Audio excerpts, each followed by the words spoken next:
We were studying in Germany for our master's degrees, 1966-67, and we were with a group of people from Middlebury College where we had studied for the summer, then went over for a full academic year in Germany.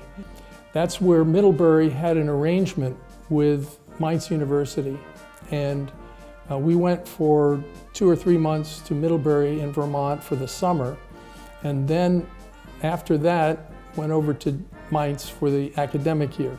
So that was the way that master's program was set up. I think in my case, well, I just loved languages. I took them in high school, and then when I got to college, I was really interested in Germany and German because a lot of my ancestors were of German descent. So that, to me, was kind of the catalyst that started me in that direction. We had both been in Europe during the summer when we were undergraduates. And in 1963, I went on a volunteer program run by the Ecumenical Voluntary Service. And the group that I went to was in Switzerland. So I got more exposure to German, although it was Swiss German.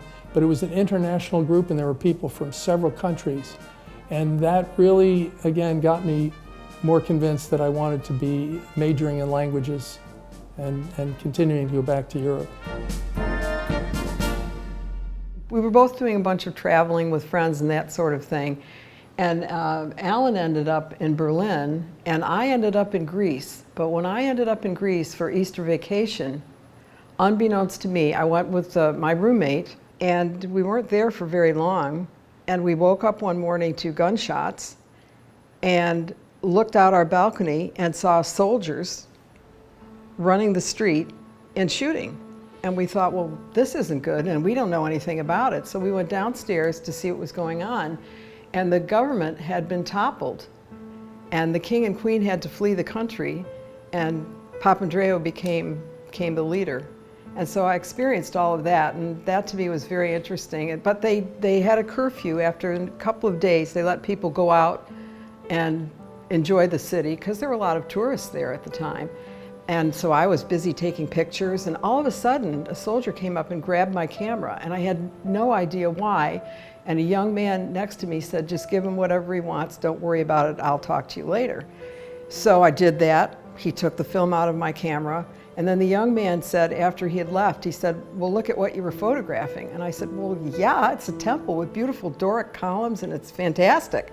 And he said, look up a little bit on the top of it. And there were tanks. And they didn't want any of that information to go out.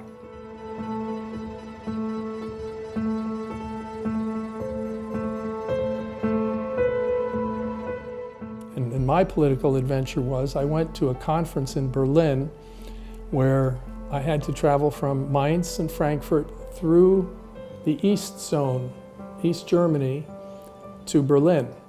And on the way over, I got a stamp in my passport for the visa to go through, but I didn't get one for the return. And I thought, well, I can just buy it in the train coming back as I did going over. That was not correct. And I had asked around a little bit about it, and somebody said, yeah, just have your money ready. But no, you had to have purchased that visa over in East Berlin, where I wasn't anxious to go.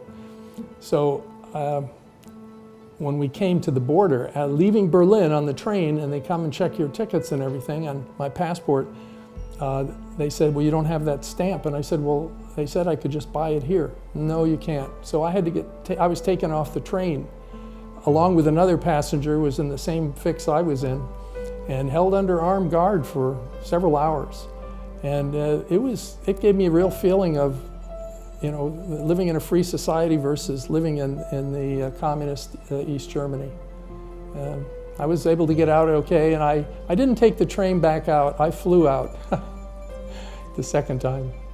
And when you have these experiences, it really is the whole idea of freedom. And you don't really understand that until you go through experiences like we had in those cases.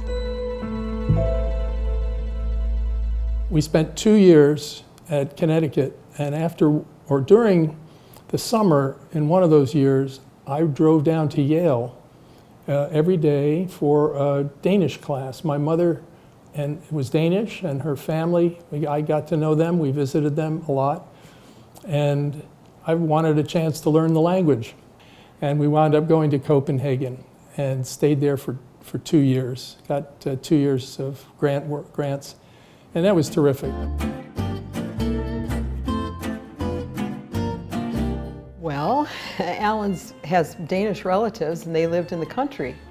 So we got to spend a lot of holidays with them. And that was just such an interesting thing. And one thing that stands out in my mind was Christmas time. We went up there for Christmas, and on Christmas Eve, there was a live fir tree in the middle of the room, and it was all decorated. But what was so amazing was that it had live candles on it, and they were all lit. And I thought, oh, this is what's coming next. I also noticed that in the corner of the room was a big bucket of water. So I was glad to see that. And the custom was that you would all join hands and you would dance around the tree, singing Nu er det jul again. So that's what we did.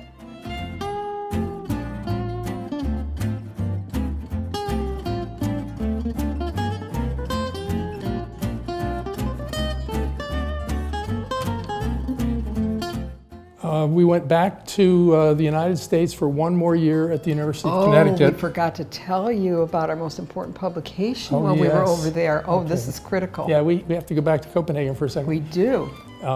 You know, in academics, there's the term publish or perish, meaning you've got to be writing books and articles if you want to get promoted, that kind of thing.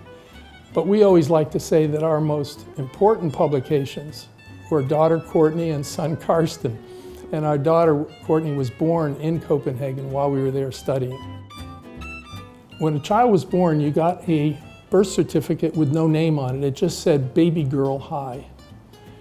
And the custom is that when the child is baptized, then the child gets a name as part of the baptismal ceremony, and then they give you a name certificate.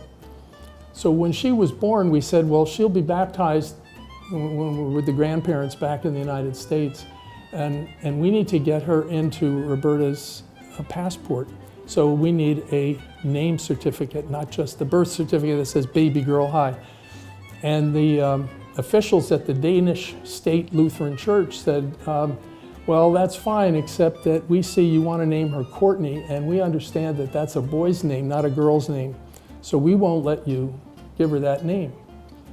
And I said, well, in our country, you can name child anything you want. Courtney's a very popular name now, but maybe back then it wasn't so much. But anyway, they said, all right, we'll make you a deal. You can take her middle name, Anne, and make that her first name, and put Courtney as a middle name. I said, no, we're going to keep it the way it is. So I had to go to the American Embassy and tell them the problem, and then they called the Danish church and finally worked it out. But it took a while just to get the name we wanted. And another interesting fact, you were asking about the customs there as well, is that if you don't name your child within the first year, Yeah. then they choose the name for you, and it will be either the name of the king. In this case, it was the prince consort because there was a queen. So it'd be if it's a boy, it'd have the king's name. If it were a girl, it would have the queen's name. And the queen's name at the time was Margrethe, and the king or prince consort in this case was Henrik. I don't imagine that happens very often, but that's No, what they told us if nobody gets around to naming a child. Yeah, that's what they do.